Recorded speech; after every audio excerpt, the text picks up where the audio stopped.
Melissa Dawn Hasley was a 31-year-old from Des Moines, Iowa. She was the youngest of three sisters and loved Led Zeppelin. On October 18, 2002, Melissa went to a party in an apartment building downtown. After a couple hours, and without explanation, she left the complex through a fire door, setting off the alarm. She was never seen again. I'm Ed Denzel, and this is Unfound.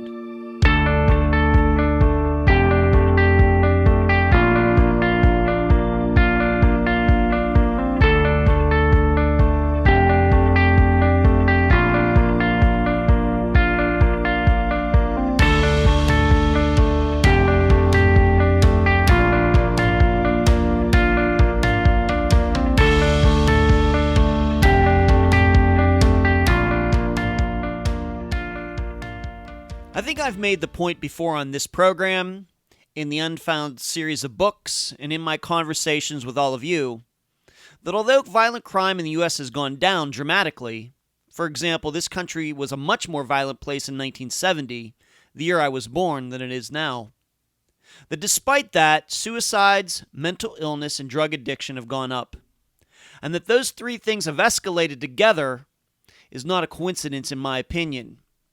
This should be an alarming trend for everyone. For me personally, as a guy who covers disappearances exclusively, I am kind of aware of this even without knowing the statistics. Because back in the 1960s and 70s, despite them being violent times, a disappearance like Melissa Hasley's was fairly rare, where her friends seemed to not care at all that she walked out a door and was never seen again. Their attitude flippant at best, just carrying on with their lives as if it never happened. This phenomenon seems to be new, starting in the 1990s. Lola Catherine Fry, Jamie Bowen, Greg Brooks, Joshua Guimond. All are cases where friends kind of just shrugged their shoulders and said, "Oh well." I ask, have we changed? Has our culture changed? Have we overall become a less caring society? Have we become a society that simply says, "Hey, I'm just happy it wasn't me"? If so, somebody should be sounding the alarm. And now a summary of the case. This is brought to you by my friend Megan Goodsite, charlieproject.org. Missy Hasley chose a difficult path in life. She was close with her two older sisters, but this closeness led to Missy copying their addictions and behaviors. By her 20s, Missy was a woman who was known on the streets, and she was surrounded by at least two men who would go on to become murderers. This was a situation when Missy attended a party thrown by an unnamed blind woman in an apartment complex in Des Moines, Iowa on October 18, 2002. Missy was 31 at the time, and many of the people at this party were acquaintances of hers. Allegedly, nothing of any note happened at this party. But late that night or early the next morning, Missy went outside and sat on the fire escape of the building. From there, she left the party altogether, setting off the alarm on a fire door as she did so. The police showed up to check the alarm, but found nothing unusual. However, Missy was never seen again. Due to the circles Missy ran in, trying to figure out what exactly happened to her is difficult. However, the following factors point to foul play. Number 1, a man Missy knew murdered a woman in 1998, and another of Missy's friends was rumored to be an accessory. This friend was in her life at the time of her disappearance. Number 2, the violence she experienced being a prostitute. And number 3, the murder of Missy's oldest sister who was inquiring about Missy's disappearance at the time of her death 4 years later. She was murdered by another man the Hasley sisters knew. The guest for this episode is Missy's sister, Lois Hasley. Unfound News. By the time you hear this, I will be back in Florida. I was in Pennsylvania for over a month. Hard to believe, the time flies by so fast. Some of the people I got to see while in Pennsylvania who are affiliated with Unfound are Dr. Eric Grabowski, Jennifer Bertetto, and a man who as a boy got off at the same bus stop that Sherry Mahan did when she disappeared from Cabot, Pennsylvania in 1985. I wish I could have seen a few more people, but there just wasn't the time. Next, I haven't talked about it in a while, but the efforts to expand Unfound's influence continue. Granted, it's slow going, but trying to break through with some media companies and SiriusXM, along with speaking on college campuses, is being done when I have the time. The overall goal is to educate the public about what is really going on in the missing persons community, and to also let them know how they can assist in these unsolved cases. Finally, we are now into what I consider to be the beginning of year 3 of Unfound. By my calculations, we've now covered, including this episode, 92 cases. That's just under 100 people, not including all the ones on Flight 370 who are still missing. So yes, case 100 is coming soon. Who will it be? I don't know right at this second. Where you can find Unfound. Unfound is on Facebook, Instagram, Twitter, YouTube, iTunes, Podomatic, Stitcher, Podbean, and Spotify. Concerning Facebook, please join us on Wednesday nights at 9 p.m. Eastern for the Unfound live show on the Unfound page. I also need to give a shout out to all of the new followers on the Podomatic app. The email address, unfoundpodcast@gmail.com, the website, unfoundpodcast.com, the website at Trib Total Media, triblive.com/news/unfound. Unfound has Patreon and PayPal accounts. Your contributions provide for many of the items guests have received so far. I need to thank Cindy and Mary Jo this week. Unfound merchandise, volumes 1, 2, 3, and 4 on Amazon in both paperback and ebook form. Let's get some nice reviews for all of the books, if you could. The playing cards, go to makeplayingcards.com. Shirts for almost all of Unfound's cases at myshopify.com. And please mention Unfound on all true crime Facebook pages and other websites and forums. Thank you. I'm so happy to have on this episode of Unfound the sister of Melissa Hasley, Lois Hasley. Lois, welcome to Unfound. Hello. Thank you. Let's start here. Tell the listeners about your sister, Melissa. Now, first of all, is she your older sister or younger sister? My younger sister. All right. By how many years? A year and a month. A year and a month. Okay. How many brothers and sisters were in your family? What was the family dynamic? There was only 3 of us. There was only 3 girls. I'm in the middle. Okay. So Melissa was younger than you, and then you have an older sister, Georgina, who we're going to talk about later in the program, right? Okay. Yeah. What was it like growing up right there smack in the middle between them? And, how did you and particularly Melissa get along? Me and Melissa got along great. Georgina, when we was growing up, Georgina used to pick on me, and Melissa would back me up. She was my rock. Yeah? Yeah. Okay. You said that she was a year and a month younger than you, so in school, I guess she was like a grade behind, maybe? Yeah. Yeah, well, I got held back a couple times in school. Oh, okay. Okay. So you had 3 sisters, and what was, in particular, what was Melissa into? What kind of music and everything Melissa was she like? Was into Led Zeppelin. Was she? Yes. Okay. She loved Led Zeppelin. She loved the Tasmanian Devil. You mean from Looney Tunes? From Looney Tunes? Yes, the Tasmanian Devil. That was her favorite. That's neat. Let's see. I don't remember her favorite color.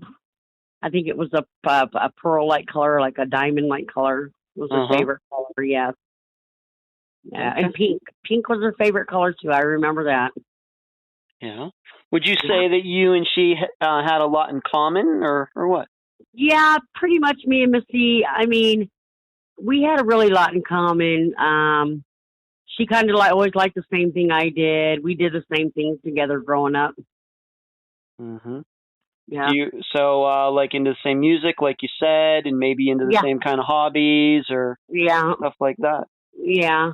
At an age, let's see, at age 11 and a half, I got sent away, and we were split up for a while. So. Oh no! How did you feel about that? Did you two keep in touch? This would have been probably before email and everything. Yeah. But how did you two keep in touch? We kept in touch through a phone. I was in West Germany. This is when it was West Germany at the time. Wow. And she was still here, and she never left my mom's side, never. She was she was a mommy's little girl. Yeah. So, and this would have been in Iowa, Des Moines, Iowa? Yes, in Des Moines, Iowa. I was born. We was all born and raised in Des Moines, Iowa. Okay. What was it like growing up there? Good town? Yeah, it was good for us. I mean, we liked it. We moved around a lot, yes, because my father and my mother got divorced, I believe, when I was like 2 years old. And Melissa would have been around one, if I think around 1 year old. And they got a divorce, and my mother had to support three girls, so she kept three jobs and then some jobs. If she had to get up and go to work, but we had babysitters. So we pretty much had to, do everything on our own. Georgina used to have to babysit us, and I loved it though. I mean, I would give anything to have my sisters back. Yeah. Right. Now, we can talk about this, and the listeners of Unfound know that here on this program, we make no judgments. We don't care about the people's background or what they've gotten themselves into. We don't care. If you were out there, like you are the sister of, you refer to her as Missy, you're out there, you want to try to figure out what happened to Missy, if she's still out there, or maybe something, bad happened. We just don't know. Yeah. But we don't care about the choices that she made in her life. We don't care who she hung out with. If you want to, try to find her, we want to try to help. But we do have to talk about this because this could be an element of her disappearance. Yeah. And you've been honest with me about your own struggles over the years. Yes. But, when did it start to be that Missy maybe started to take on some addictions? At the age, let's see here, I'm pretty much the one that got into everything that I told you, the prostitution and the drugs. Yeah. I had got raped at 14. So I started getting into drugs and all that when I was about 15, 16 years old. Mm-hmm. Yep. And then Melissa, my sister Melissa, she saw that it was quick, easy money. So she wanted to do it. Melissa had her GED. She held down a job. She saw that she was working for, what is that? Grimes. It was a place in Grimes. It was a radiator place in Grimes, Iowa. Radiators for Grimes, Iowa. She was working there, and she seen that I was making quick, fast, easy money and was getting high at the time, and that's what she wanted to do, and yeah. I always kind of blamed myself for it, but everybody said it wasn't my fault. Yeah. She was what, 16, 17 years old. She can make decisions, right? 18, 19 years old. Yeah. Yeah, but, she was at 20, about 20, when she was about 20, 21, something like that. She had met Johnny a long time ago, John Burke, and she would, and this is after I got her, she got into the drugs and everything, and she met Johnny, and they would travel, and they, go to Omaha and stuff like that, and she'd come back, and I mean, my sisters and I, we've been through a lot. Yeah. Yeah. So would you say that she struggled with these choices, or did it go okay for a while, like in her early 20s, or what? Yeah, she was okay with she was okay for a while there, and we never had a problem, and and it's just I don't know how to say it. I mean, I don't know what was going on. It's just that maybe we would find the wrong crowd and be around the wrong crowd, but I would always seem to get away. I would be the one to move on and keep going. Everybody, my whole family would always tell me, well, Loie, we always thought it was going to be you that disappeared. That's what they called me, Loie, not Lois. Mm-hmm. We always thought it was you that was going to end up gone, or we never thought that it was your sister Missy. Never thought it would be Missy. Melissa. Okay. Let's talk about some people that entered into your and Missy's life. Should I ask Georgina kind of get into this as well? Well, Georgina was in the same thing as we were, yes. Okay. All right. Yeah. So there were some guys, mostly, that you met along the way, and some of them kind of play a part, we believe, possibly in her disappearance. Let's just start with Doug Daystrom. How did you and how did Melissa get to know him? Early on, was he the street? Just on the streets. Yes, he was what they call a John. Was he? Okay. Yeah. So that's how Melissa first met him? Mhm. Okay. That's how we all met him. Okay, and all three of us. And you continued to know him up through the time that Melissa disappeared. Yes.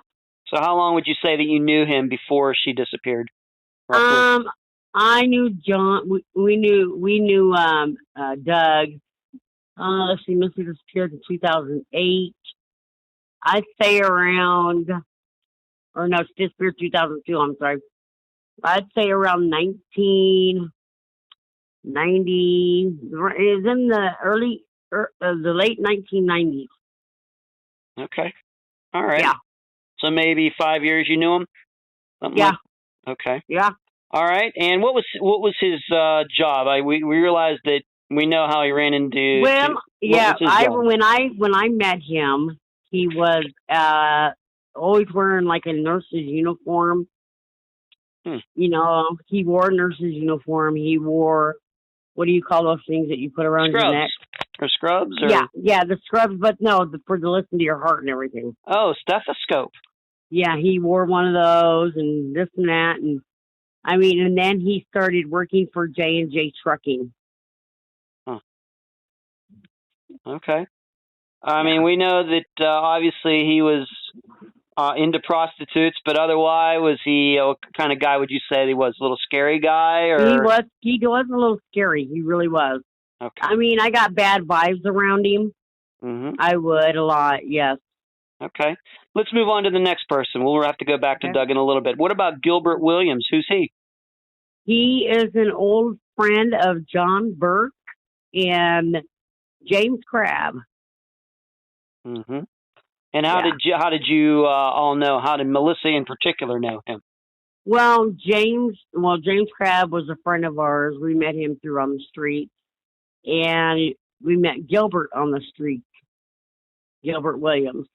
We met him on the street, and we really got to know Gilbert through his girlfriend, which married a friend of ours that we used to see. Okay. And we would go over to their house and party. So Gilbert, would you say that he was into drugs and things in the time too? Okay. Yes, he was. Okay. Did Doug and Gilbert know each other? Yes, I believe they did. Okay. You've already mentioned this guy. His name is John Burke. Who's he? He is a friend of Missy's that Missy was acquainted with. She used to travel with him and live with him in Omaha. Okay. And what kind of guy was he? Would you say? He's really a nice guy. I really liked Johnny. He was really nice. I think he worked as a computer tech. I'm not for sure. Okay. Yeah. So was he also a John like Doug was, or was he just friends? I believe he was when Missy first met him. I think so. I'm not very sure because I wasn't around with her at the time. Okay. But her and Johnny lived together. They did. Okay, and I want to ask you about that in a second, about you and her at the time. Okay. There is a Eugene Cherry. Who's he? He's the guy that we knew that we used to go over to his house to party at. All right. Did all these guys, Doug, Gilbert, Johnny, and Eugene, did they all kind of know each other, or were they separate groups, or what would you say? Eugene never. I don't think Eugene knew Doug. Not to my knowledge. Okay. And then finally, we have a woman in here, Kim McCormack. Who is she? That was my sister's bestest friend. Kim had got herself into was involved with this lady that ran a strip club. Kim used to dance there, and the lady, I don't know what happened with the lady, but Missy ran into this girl and took her in, and she was pregnant. And they've been best friends ever since. Okay. Now, as for you and Missy, were you in Des Moines, Iowa at the time?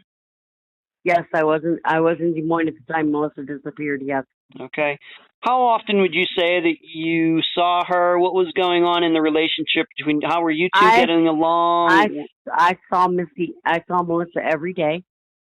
That I had seen her that day before she disappeared because me and her got in a big argument and a fight, and because she wanted to go back over to this house to party, Eugene Cherry. She wanted to go back over there, and I told her, no, don't do it. Wait, at least wait for me to get there. She knew she wouldn't wait.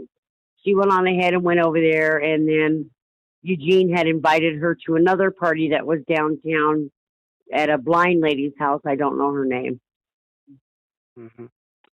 Yeah. Would you say that in the days and weeks before her disappearance, would you say that there was anything maybe new going on? Obviously both of you are involved maybe with some dangerous, obviously some dangerous habits and, Mm-hmm. and maybe a few dangerous guys around you. Was there any change, any scary things or any people stalking, anything like that going on? I think she just kept feeling like somebody was following her or watching her. And she was scared of Doug. Mm-hmm. She was scared of Doug. She was scared of Gilbert. And would you say that if you mentioned those two, had they maybe done things outside of just a regular prostitute and John relationship? I mean, I'm pretty sure Gilbert. I'm not for sure about how true this is, but Gilbert was saying that Missy supposedly snitched on somebody, and Gilbert knew the people, and Gilbert had to take care of it because he was in a gang with them, the Bloods or whatever. I don't know how true it is, Right. Missy had took Gilbert over to Doug's house at one point, and they were all partying there. Mm-hmm. Yeah. But from what I'm asking is, there was any? I mean, when she did disappear. Could you have ever suspected in the weeks leading up to her disappearance that was going to happen? Or no, not at all. Okay. Was she? I mean, I would get feelings. I would get feelings that maybe something bad would happen to her, but I didn't think it ever would. I would feel, I'd be like, Melissa, just stop, slow down. I don't know what else to think. I mean, I miss her and I love her. Yeah. I know. And the listeners should know that you, of course, eventually did get out of all of that, and you've been clean and sober for a long time now. Yes, I have. Good for you. Good for you, love. Yes, I have. Good for you. About 7 years almost. Good. Getting back to this time of maybe September into early October of 2002, did Missy have a roommate? She was staying with some guy.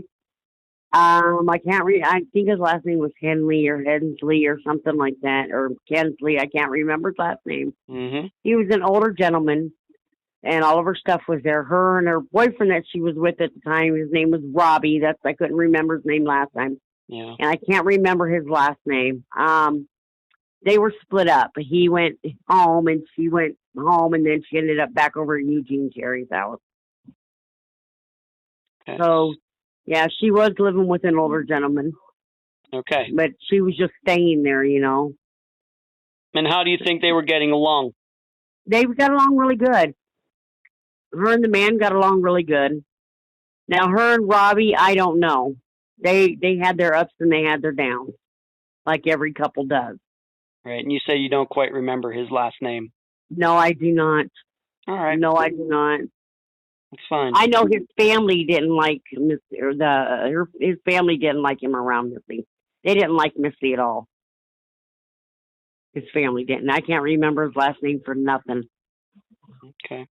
So what we have established here is she's living in Des Moines, Iowa. You're living in Des Moines, Iowa. You're seeing her quite often, maybe every day. Yep. You're partying with her. You're doing other things with her. You have a lot of the same common friends, and associates and whoever else. And so that brings us to the day that we believe she disappeared, and that's October 18th, 2002. What do you personally remember about that day? You personally, what did you do that day? What were you doing?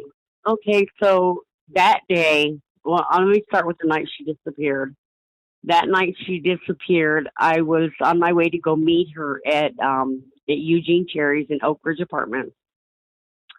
And I got there, and everybody said, well, she's gone. She's down at a different party. Well, nobody would tell me where this party was. I said, okay, I'll just go back home. I went back home, and nobody's heard or talked to my sister for 2 or 3 days. And then that's, and that's not like Missy. Missy would pick up my phone or her phone, no matter what, and call my mom, And a lot of people say they don't believe in these things, but me and Missy were so close that I could feel and hear her scream, even without a phone by us. That's how close we were. And I just felt there was something bad I felt bad vibes and everything. And that's when me and my mom and I put out a missing persons report. Okay. So what you're saying is on October 18th, you were supposed to see her at somewhere on the 18th. Was that like a Friday or Saturday? What I can't remember what day that was. All I know, October 18th, 2000. I can't even remember what day that was. Okay, that's fine. I think it was because we pretty much, as we go and doing what I do, we pretty much partied all the time, and that's how it was. Sure. Okay. So you were supposed to meet her at somewhere, and then Eugene Cherry's, yes. Eugene Cherry's, and she wasn't there, but then nobody else would tell you where she was. Why, yes. Did that ever happen before when you were looking? That never happened? No. Huh. Yeah, it just didn't sound right. I mean, she'll be back. Mm-hmm. You said that you had talked to her the day, or seen her maybe the day before? I seen her that day. The day before she disappeared, we'd spoken to each other. Mm-hmm. We were getting high, and she wanted me to go home, and I didn't want to go home. And, she was yelling at me to go home. And I said, okay, I'll go home. What are you going to do? So I'm going to go over to Eugene. No, don't go over there. I'll go over there with you. Because I knew Gilbert he'd go over there and see if, somebody wanted to buy some drugs for food stamps. Okay. And I knew she had this problem with Gilbert because Gilbert had went after her one time with a baseball bat. So you saw her the day before? You saw her like on October 17th then? Yeah. Okay. Yeah. And did she ever say? She disappeared at like 1 something in the morning. It was 12 something or 1 something in the morning. She disappeared. Of October 18th or October 19th? Yes. I believe it was they say it was the 18th, but I swear to God it's the 19th. Okay. So maybe she went out the evening of October 18th, and then the last time somebody saw her was early on October 19th, possibly. Yes. Okay. Did she ever say that? I mean, the last time you saw her, did she tell you what party she was going to be going to, or so you really? No, she didn't. She just said she was going over to Eugene's, and that's all she said. Do you think there's any reason? I believe it was. Please. I believe it was like a payday, like because they get government checks, SSI or something like that. Mm-hmm. Yeah. Okay. And Missy did sell drugs too, but Missy never shot drugs. As far as I know, Missy never shot up drugs. It was she used and she sold it. Yeah. Okay. Yeah. All right. Can you think of any other time, you being in the same city with her, seeing her all the time, that she ever didn't tell you of some party that she was going to, like ever withheld anything like that? No, never. Me and Missy was that close. I mean, she would tell me where she's going, or I'd ask her, and she would say something. I mean, if she didn't want me to know, she'd be like, none of your business. But, I mean, we were so close, she would tell me. That's why I'm wondering, you two do sound close, so it sounds weird to me that she'd be going to a party and she wouldn't tell you about it. That's why I'm asking. Just a question. Yeah. Just a question. I understand. Now, you said that you ended up filing a missing persons report roughly 3 days later, maybe about the 21st? It was my mom, I believe it was. Well, when she came up missing, we knew something was wrong because my mom would call her phone and call her phone and call her phone, and it wouldn't I think it went straight to voicemail or nobody would answer it. Now, you said that she did have a roommate, or she was living with some guy. I don't know if it was exactly a boyfriend, but what did he say? He was an older man. My mom questioned him and stuff, and he said that she was supposed to be coming home that night, and she never did. She never showed up. Okay. Do you believe him? Yes, I do believe him. Okay. Now, you eventually did find out, and you'd already kind of mentioned it in passing, that there was this other party thrown by this blind woman who you don't remember her name. No. But at some point later, though, you did hear about this other party that you didn't know about. What did you find? How did you find out about it? When did you find out about it? And what went on there? I found out about it when we were asking about where Missy had went. And they said that she had went downtown with Eugene, because I had asked Eugene, and he said that he took her downtown, and he said he left. I don't know how true that was. Okay. All right. And this was downtown, and this was at this blind woman's apartment? Yes, it was downtown in Des Moines, Iowa. And don't remember what the woman's name is now. No, I do not. I never knew her name. Okay. So you never met her before, and you never met her since? I never met her before. Me, Johnny, and Kim had went down there, to see if we could find any clues, and we couldn't find no clues except for what I told you about, that I got a bad vibe when I went down there in the alley part. Mm-hmm. And, we went in the building, and I went to the lady's door, and I asked her about my sister, and she said, yeah, she ran out of here. She said she was in the bathroom talking with a couple people, Gilbert and somebody or something, and then there was somebody else there. I don't know how true everything is. All you can tell us is what you've been told. That's fine. Yeah. But, I asked the lady about it, and she said she don't know what happened. All she knows is that Missy ran out of the building. She ran out of the building. All they know is the fire alarms went off, and Missy's gone. That's all anybody knows. Okay. So let's back up just a little bit. So this one guy is saying that he took Missy down to this other party at this blind woman's place. Who knows how she even found out about it? I mean, if you didn't know this woman, we're not sure how Missy would have known that woman. Being that I guess Eugene invited her with him. It was supposed to, he was going down to meet Gilbert to buy drugs off of Gilbert, I guess. And it ended up being a party. Okay. So Missy ends up in this party. Gilbert's there.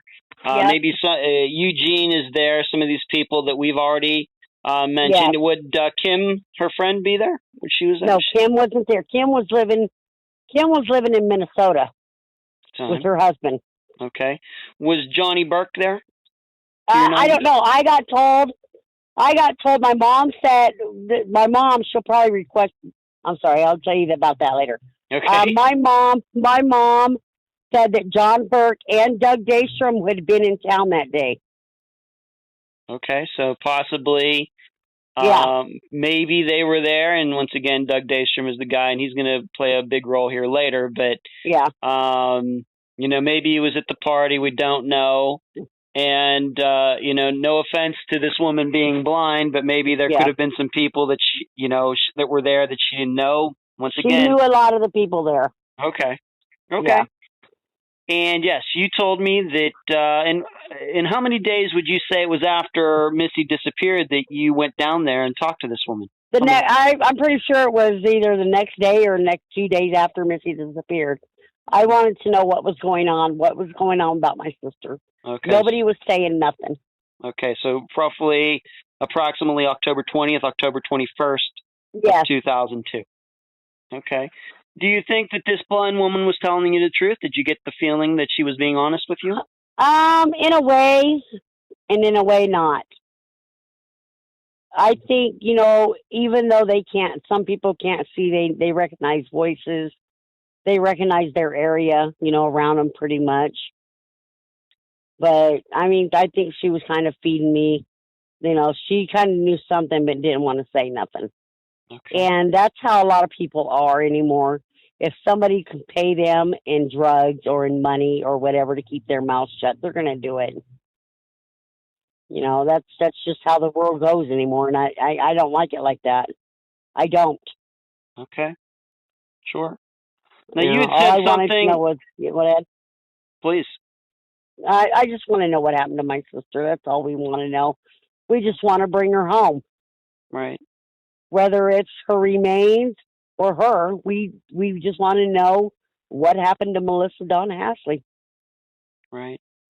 Now, you did say something interesting here, that the claim is that she was at the party, she was with some people, and then she left, and the fire alarm went off, or the fire... Yes, the fire alarm went off. That now, I got told that somebody had called the fire department because it went off, and somebody, they said a blonde girl was sitting on the fire escape.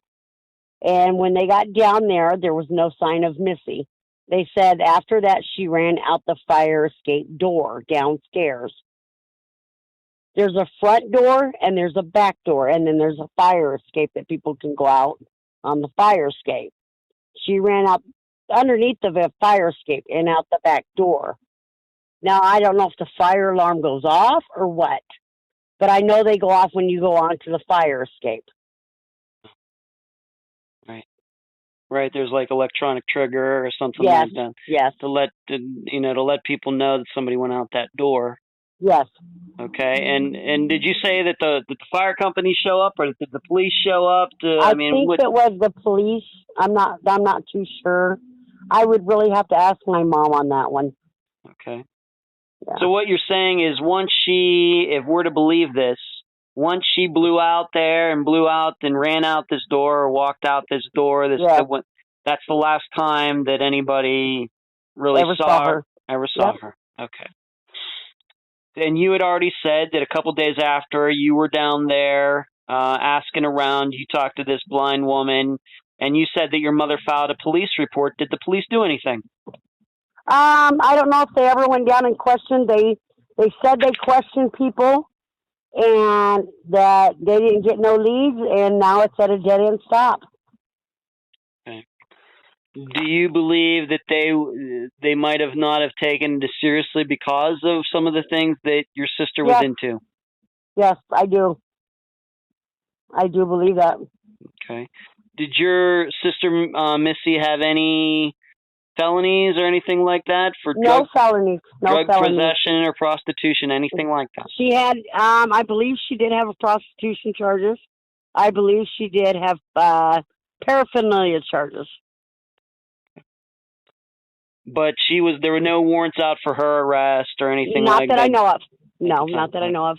Okay. And, but maybe, we know how the police can be. Sometimes they want to believe that some people, especially if they have an addiction or two, they're less inclined to be interested in that case than in some others. That's just a fact. I run into that over and over and over. But your mother filed this police report. Maybe they did some things and maybe they didn't. But you personally, you knew some of these people. Did you ever go and talk to any of the people that you suspected were at the party? Did you ever talk to Doug Daystrom or Johnny Burke, any of these people? No, I didn't. And, and I blame myself for that because I was still on drugs and I was scared because I didn't know if they told me anything. I didn't know if they were going to come after me or, I didn't know what was going to happen, And that's where Georgina came in. Georgina was out there trying to find things about Melissa, and my mom and everybody thinks Georgina got too close on finding out about Missy, and she's gone now. She was murdered in 2006. Yeah, I want to talk about that in a little bit. Okay. All right, we will definitely talk. Give you everybody, the listeners, that angle. But right at that time, those few days, that week, the month after, did anybody ever come to you, being that they know that you are Missy's sister, and say, "Hey, I believe this happened to her. Nope. I believe that happened to her." Anything? No, not at all. Even though a lot of these people at this blind woman's party were, were Missy's friends, were your friends, acquaintances. Yes. Everybody just kind of buttoned their lips, huh? Yep. Everybody just shut up, just buttoned their lip up and kept quiet. Okay. We're going to talk about him in a moment here, but Doug Daystrom, once again, was he at either of these parties? Do you know? All I know is that somebody said that he was supposed to have been on the road, because the company he worked for was J&J Trucking. I don't know what it's supplies or something. I don't know what it is. They said that I had heard that he was parked across the street it's an old school. It used to be called Tech High. Now it's called Sylvian. I think it's called Sylvian. I'm not for sure what it's called. Okay. And it's right there on Grand Avenue. Okay. Yeah. So we're not sure if he was at any of the parties. He might have been out of town. He might have been at work. Yeah. We're just not sure about that. Yep. Now we're going to go in a little bit of a different direction here. Okay. Because there could be at least one other murder, an outright murder with a body left behind, that maybe in some way could be related to Melissa's disappearance. And that would be the murder of Patricia Howlett that had happened, I think, 4 years before Melissa disappeared. Did you or Melissa know Patricia Howlett? No. Did not know her. Nope. Okay, but we can tell the listeners is that she was murdered in 1998 by a guy. His name was Jerry Proctor, Proctor. Now, did you and or Melissa know him? Melissa knew Jerry Proctor. Doug Daystrom had took her over to his house. I believe several times. I know I went with her at one time, and we go up to the door, and he told my sister, "Don't be alarmed, but there's a girl or a body in the basement." I'm not for sure, but he said a girl, and I didn't. It really freaked me out, and it scared me because I could hear Missy in the other room, but she's screaming a little. I don't know if she was getting hurt or what. What year do you believe this was? Let me think. It might have been around the time before they found out that the lady was burnt. Yeah. Yeah. Yeah, the listeners, I'm sure you can look it up for Patricia Howlett. She was found burned to death. I don't know if that was exactly the cause of death, but she was found burned and murdered in some park or ball field, something like that. I believe it was called Diamond Baseball Field. Diamond Baseball Field. Yep. And eventually they narrowed it down that Jerry Proctor was the person who did this. And he was convicted. But his defense attorney, what did his defense attorney try to say? His defense attorney had, as far as I know, Doug Daystrom was involved in it, but they couldn't prove that Doug Daystrom did anything. Yes. So Doug Daystrom and Jerry Proctor, as you've already stated, they knew each other and they might have even been friends, kind of close.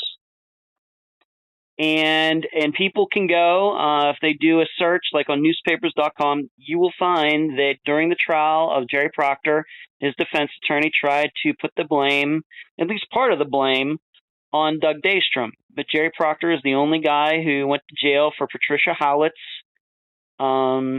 murder. And Doug Daystrom got to walk around free. And in fact, of course, he was out a free man when Melissa disappeared in 2002. Do you believe, and what were you thinking at the time? Maybe you know what Missy was thinking at the time. Did you two possibly believe that Doug Daystrom had something to do with Patricia Howlett's murder? Yes. Yes. You believe that? Yes, I do. And I believe that he has something to do with my sister's disappearance. Right. I know, yeah. But do you know the last time that before the day that, of course, Melissa disappeared, that Doug Daystrom and Melissa were ever together? Melissa, I know that she would tell me that she's got to let me go because Doug's picking her up, or, I mean, I really can't I can't remember that because Doug did come and pick her up a lot. Mm-hmm. She always used his Cadillac. Because he used to drive a gray Cadillac. I don't remember what year.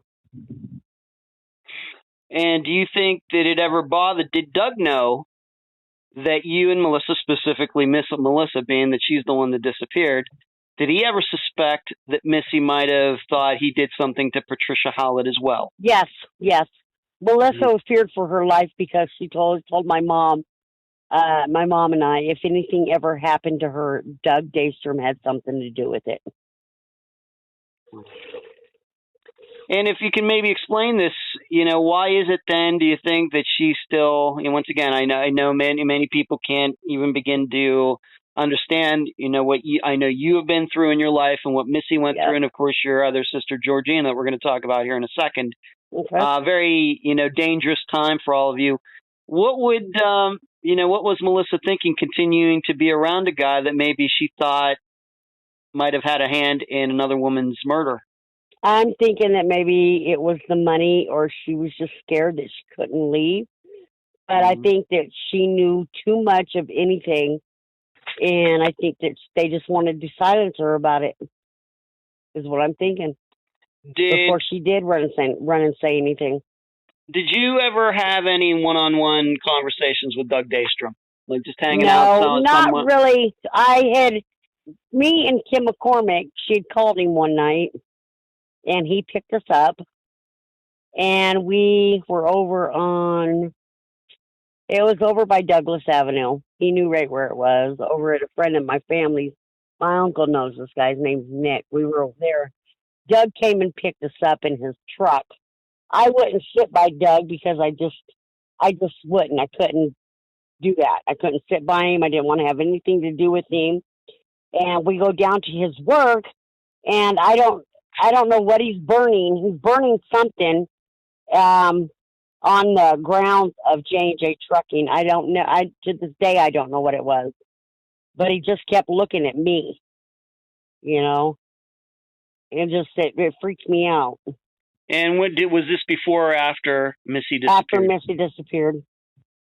And at that time, let me just ask you this: when Missy disappeared, when she didn't come back after a few days or something, was your number one thought that Doug could have done something to her? Yes, and my mother's number one thought too. Okay. And if you can say, is there anything that Doug might have done after Missy disappeared that led you to believe that he did something? Anything that you might have seen or heard? Well, I've never seen, in his vehicle, he always kept it clean in the truck that he drove.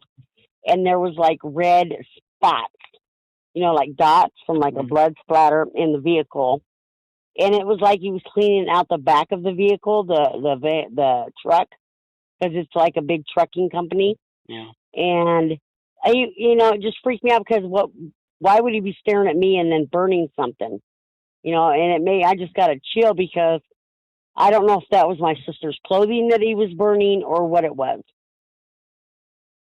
Or it could have been something harmless. It could have nothing to do. We just don't know. Yeah. But at that point, after your sister disappeared, I'm sure your senses were on high alert, looking for anything. Yes, they were. Okay. How would you say that you and Doug got along after Missy disappeared?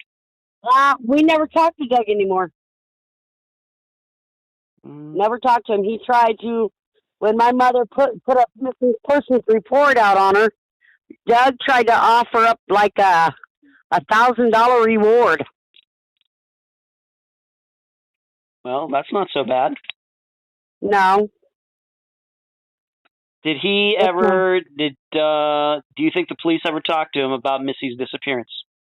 I'm not for sure. I really don't know. They say they did, and I don't really know if they did or not. And did you ever, any of these people, including Doug, any of these other people, these other guys that were, kind of in your orbit, both you and Missy's orbit at the time, did any of them ever offer up any theory as to what happened to Missy? No, not at all. Never said that maybe she just ran off. Yeah. Never said that she, anything like that. Nothing. Nothing. Was she even a topic of conversation after she disappeared with any of these people? No. It's very strange. What did you think about that at the time? It's strange to me because Missy was well known. All of us girls were well known, and one of us we could be on the streets and one person would pull up to me and go, "Oh, I thought you was Missy," and and nobody ever talks about her no more. I mean, I got people that ask me, have they ever found your sister? I got people that ask me that all the time. Any word on your sister? No, nothing. And all I can tell them is they're at a dead end. That's all I can tell anybody. They're at a dead end. Nobody's doing nothing. And any of these guys that we've mentioned before, Doug, Gilbert, John, Eugene, any of these other people that you've mentioned, like maybe a year after she disappeared, did any of them like try to hunt you down and say, "Hey, whatever happened to your sister?" None? None. So it's like almost like Missy never existed. Yeah. That had to hurt. Yeah, it does. To this day, it does. But all I can do is throw my hands up and let God handle everything for me. Okay. And the listeners should know one thing, because if they do a search for Patricia Howlitz, and we should say Jerry Proctor, he was in jail by the time Missy disappeared, correct? Yes. So he is cannot be a suspect. If something of like foul play did happen to Missy, Jerry Proctor would not be a candidate for that because he was in jail. Yes. And in fact, I don't know if he's still in jail or maybe he died. From what I heard, he hung himself.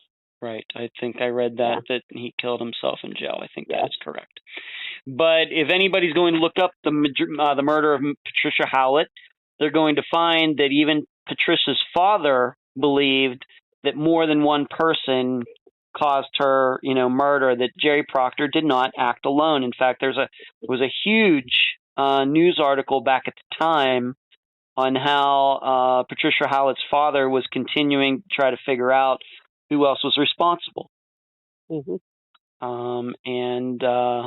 don't even know, Mr. Howlett is even still alive anymore. I really don't know, but I don't know, but this would have been an article written.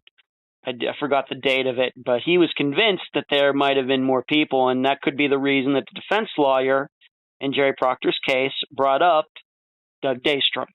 Mm-hmm. Now, and no other men, the listener should know, no other people were brought up as possible accomplices to Jerry Proctor. The only person that was brought up was Doug Daystrom, who you knew, who Missy knew, and had some sort of association with Missy. Okay, let's move on to this. You've already mentioned your older sister Georgina. You've already mentioned that she was murdered. First of all, maybe just real quick, tell the listeners a little bit about your older sister Georgina. Were you close to her? Yes, me and Georgina. Georgina used to try to beat me up when I was little. When we were little, she didn't want me around. She wanted to be the only child. And Georgina and I fought. Yes, but sisters do that. Sure. Georgina had three siblings. She had Robert, who has passed away, is up in heaven with her now. She has Matthew, and she had Landria. Matthew went to a guy named Mike Little, who my little sister Missy always called Dad. And then her daughter went to my aunt, Kathy Later. Yeah, and Georgina and I, we fought. Yes, Missy and her fought. I can remember times when if Georgina didn't get her way, she'd call the police, or she'd try to come at you with a pair of scissors or hit you in the head with a bottle. And she did that to Missy several times. Georgina had gotten married. She's married to a Hawk Kimball. He lives here in Mina, Nevada. He's trying to move on with his life. He still can't forgive himself for Georgina, being murdered. He tries to blame himself for that because they separated.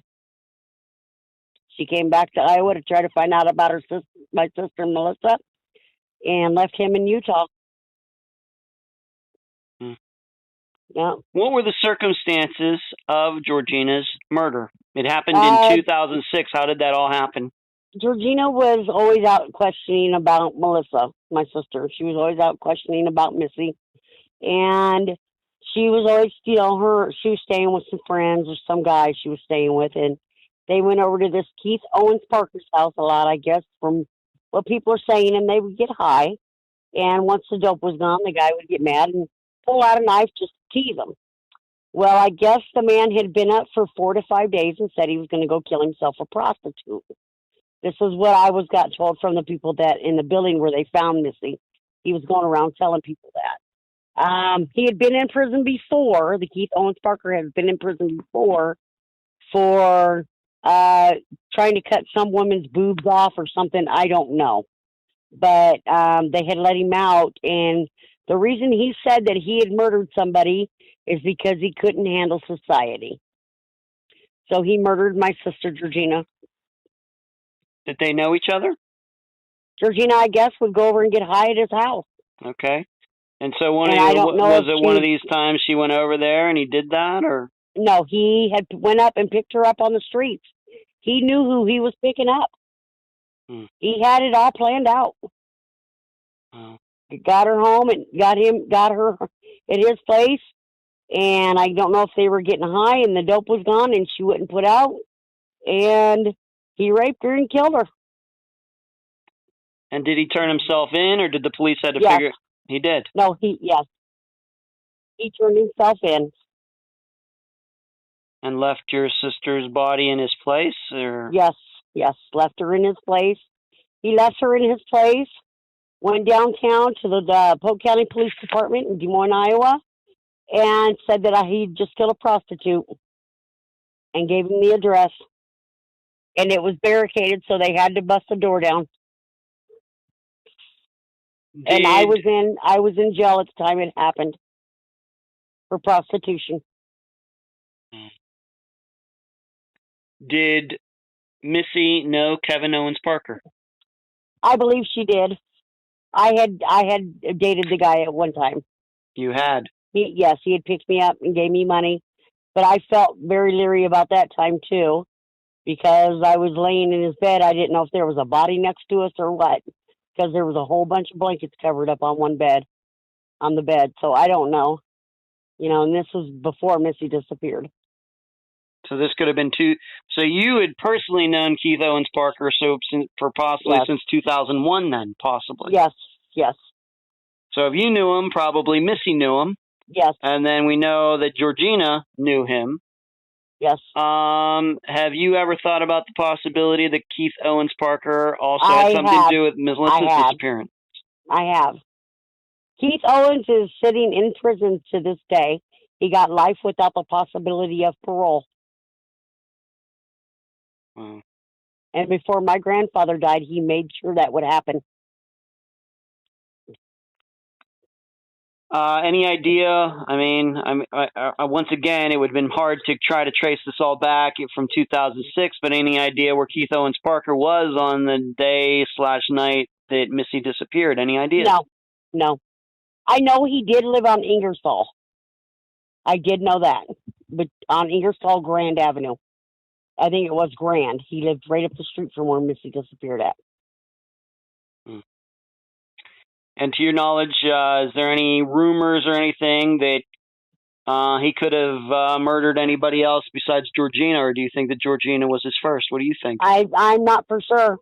I've been asking myself that same question. I ask myself that every day.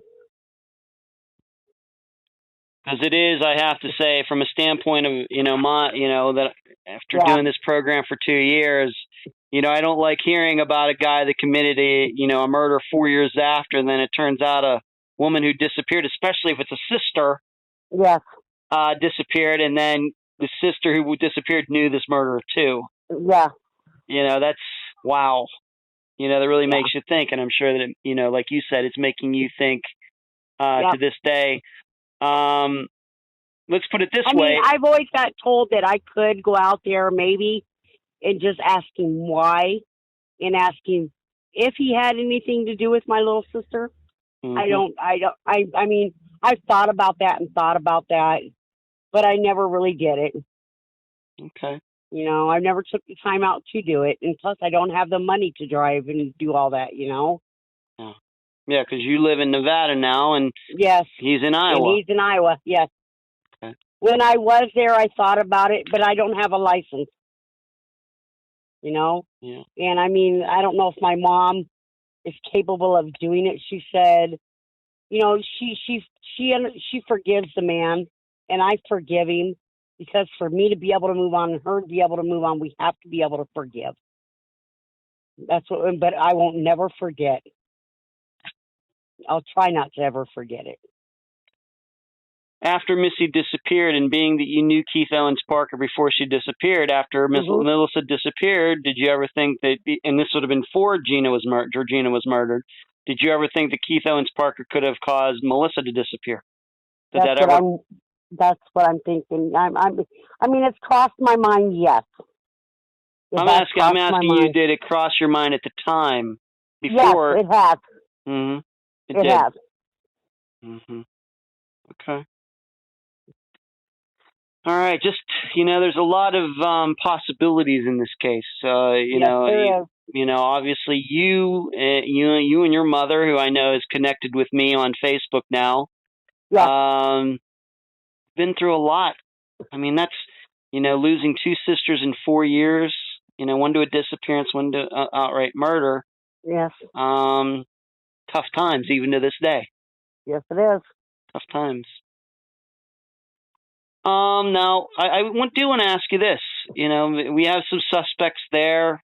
We don't know where this all goes. The police, who knows if they've even asked Keith Owens Parker. Do you even know if they've even asked Keith Owens Parker about? No, not that I know of.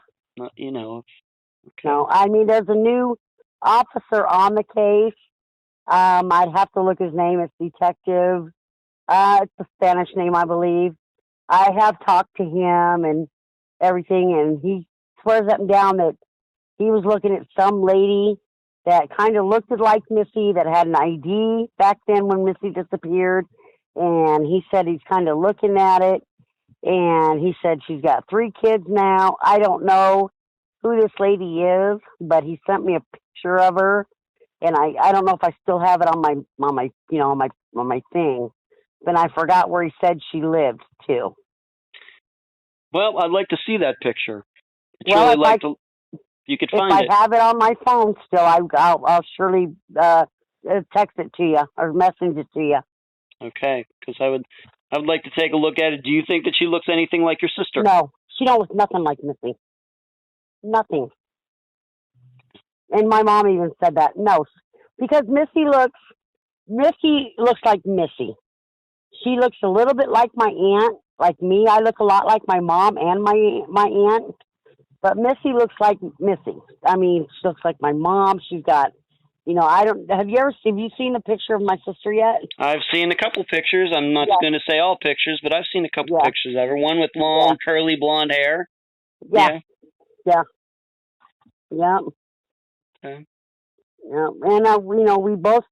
That's why they thought we always looked alike, because her hair parted on one side and mine parted on the other, and we both had long hair, and it was curly, naturally curly. Okay. Yeah. All right. I have to ask you this. I think this will be helpful probably to listeners and some families, some parents out there. You were in this lifestyle for a long time. Yes, you got into it. It's dangerous. We know all of the ailments and issues that come along with it, but you came out the other side. You have a legitimate job these days. Yes, I do. Obviously, you're on this program with me. You sound like a very intelligent woman. What finally got you out of it? What was? I believe it was when Georgina was murdered. And I had to change my life. If I didn't change my life around, I believe I would have ended up gone. I would have ended up dead. Because I was into drugs. I've never shot dope in my life. I'm scared to death of needles. I've smoked crack. That was my drug of choice. When I grew up, I smoked pot and drank with my father. And then I would pop pills. My mom used to have those white crosses. you know. And I used to do white crosses. I used to steal them out of her purse and take them. I've done Black Beauty. I mean, you know, I've tried meth. I've smoked it, but it never really did anything for me. So I just stuck to crack afterwards, and that was my drug of choice. And then you just quit cold turkey? I had to. I had to. Wow. Because it was taking me nowhere in life. I wasn't going to work. I was always out trying to get money and ended up in jail, and I didn't want to be in jail no more. I wanted to straighten my life around, and it was for the better of me and for the better of my mother. I didn't want to have to go to my mother's grave. You know, my mom she's a COPD. She has borderline emphysema. She's a stage 3.5 of COPD. You know, I don't want my mom to have to come see me or me to go to my mom's funeral in shackles. You know? Yeah. I want to straighten my life up for the better of me. Do you think that's what it took, Lois, that you yourself had to do it? I mean, I'm sure there were many people around you that were trying to convince you to stop, but it was you yourself who finally had to make the decision.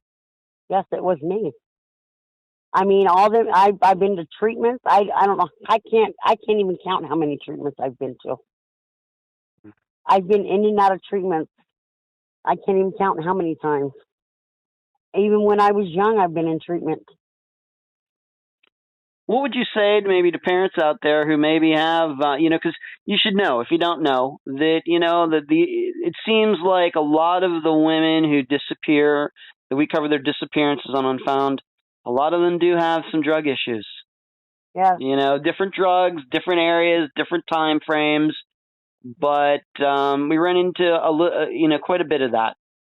Yeah. And if you could say something to parents out there who maybe have teenagers they think are, maybe on the wrong track, maybe kind of on the track that you and Melissa and Georgina got onto, what would you say to those parents right now? What could they do? Is there anything that could be done to get those kids, back on the right track, especially if they're a girl? All I want to tell them is just love your kids. Let them decide when they want to. Let them know that, you could lose a family and that you do love them. No matter what they've been through, no matter what they're going through, always love them. It's going to be hard, but let them know, hey, look, that could be you one day. You could be in that casket, yes. For me, it took my sisters and my life to change. It's hard. I've had friends back in Iowa, yes, that still use, but I can't go around them. There's a friend there named Heidi, and I can't go around her. And she's my best friend because she uses, I told her, I said, I can't be here because if I'm around you, I'm going to want to use. Yeah. But I can't do it. I have to be strong. I have to do this. Yeah. But just for the families, just be strong for their kids, their loved ones that are using. Give them a chance to realize, hey, look, this is not my life. Everybody's going to hit rock bottom. And that rock bottom might bring them up, and it might not bring them up. But they got to be there for them no matter what. Okay. It's interesting that you say that about, you still have some friends from, back at that time, and it's just like, yes. You can't be around them anymore. They're going to do what they're going to do, and you have to do what you're going to do. Yes. Yes. And if I may ask, we've already said that you don't live in Iowa anymore. Do you think it helped that you moved away from there? Yes, it does help. It does help. I mean, yes, it's around everywhere. Crack, meth. Sure. But I'm not big on meth. But crack, it's everywhere. It is. Any drug is anywhere right now. Anywhere you go, you can find it. But as long as I'm not with a friend that does it, and I know I don't crave it. I haven't craved it for 6 years. Good. Yes. almost 7 years. Good for you. Yeah. Good And for I'm you. proud of myself for it. I'm proud of you too. I'm proud of you too, because we all Thank know you. that there are people who never escape. No. And maybe they there's not. don't disappear, maybe they don't get murdered, but they live their entire life, however long it goes, being ruled by drugs. Drugs Yes. rule their life. Yes, they do. Yeah. Well, I know that Melissa's Disappearance is on Charlie Project. It's on NamUs. Is there a Facebook page or anything else? Not that I know of. I just Okay. know that she's on what is that? Missing persons. It's on a cold case. Okay. I know it's on cold case. Okay. For Iowa, I believe. Oh, right. But, I've seen it there. You're right. I've seen it. That's right. Yes. I've seen it. Okay. Yeah, because Iowa has a pretty decent cold case website. One of the better ones probably of all the states. That's true. Yes. That's true. They had it up on a billboard at one time, and Missy's face came across it. Okay. Yeah. Yeah, that picture of Missy that's on there, if you look at it, you'll see a little piece of the dark hair on her hair, or by her. That's me. I'm standing right next to her, and we got those pictures done at Super Target in Omaha, Nebraska. Really? Okay. Well, I don't know if I've seen that picture, but when I see it, I'll know. I guess now. Yeah. If not, I think I have some that I could send you. Okay. Well, if you'd like a picture of it. Sure. Okay. Sure. And I'm also wondering, maybe since you don't have a Facebook page, I do. Missy never did. All right. Well, you don't have one specifically for Missy's Disappearance? No, I don't. Okay. Well, maybe I'll maybe, I don't know how to do it. I mean, well, what I was going to say is I know that some of my listeners have helped others who don't have Facebook pages set up get them set up. So I'm hoping that maybe one of my listeners will contact you. Okay. And set it up for you. If you don't have the time or don't have the knowledge, whatever. Okay. You could maybe work with one of my listeners who wants to do that in their spare time, set it up for you with the pictures, and because that can definitely raise the the sightings. When people do a search, that's going to come up, and we know how so many people are on Facebook now that you probably should have a Facebook page. Yeah. Yeah. Regarding her. I don't know. I don't know if you probably never talked to my mom yet, but my mom had a dream about Missy, and it keeps popping up in her head that Missy is in a field somewhere, and there's a man standing over her in a suit with glasses, and he's right by her. And my mom, we don't know if she got put in a dumpster. We don't know if she got put in a box praying upward, we don't know any of this, but we would just like to find Missy. That's all we want to do. Okay. Yeah. Before we conclude this interview, Lois, any final words? No. Okay. Just thank you very much for wanting to help us. That's what we're here to do. Thank you. I know that I'm sure that once this episode is out, of course, people listening to it now, this will play this Friday, which is, let me see, that's going to be August 10th. Okay. I'm sure people are going to be... I told my mom to, to accept you as Facebook friend. Yep, that way friends. she can look at your unwanted, your unpost, unfound discussion group. Yeah. Sure. And I'll be posting. I told her. That's good. That's a perfect thing to do. Yeah. But I'm sure some of these listeners are going to be looking up some of these people that we've mentioned, in particular, of course, Jerry Proctor, Doug Daystrom, Keith Owens Parker. I'm sure they're going to look up the murder of Patricia Howlett, and they're all, a lot of more people are going to be familiar with Melissa's Disappearance, and we can only hope that something good comes of that. I hope so too. Thank you very much, Edward. And Lois, I appreciate you being on this episode of Unfound. Thank you. You're welcome. You have a good day, sir. And that was my interview with Lois Hasley, sister of Melissa Hasley. I thank her for being on the program. I made a mistake during the episode. Patricia Howlett was murdered in 1994, not 1998. 1998 was the year Jerry Proctor was finally prosecuted for the murder. During that time he was out, though, Melissa certainly hung out with him. But I also need to correct a mistake that media outlets have made since 2002. Melissa had no children, whereas in many places you will find that it says she had 3 children. Once again, she had none. Lois and I did not have a chance to correct the record during the interview. I started this episode wondering if we as a society have changed. Have we become more callous, despite the crime rate falling? Have we become more, well, lucky it wasn't me, despite us being more cognizant than ever of what goes on out there? Sex trafficking, terrorism, drug addiction. For many of the friends of people who have disappeared, I think the answer is yes. And over the last 2 years, nothing has pained me more than telling families that they shouldn't be surprised that friends, co-workers, ex-boyfriends, and girlfriends move on and never inquire about their missing loved one again. That is common. More so than I'd like to admit. Now, with Melissa, her situation may be a bit unique, because at least one, if not 2 of her friends were murderers.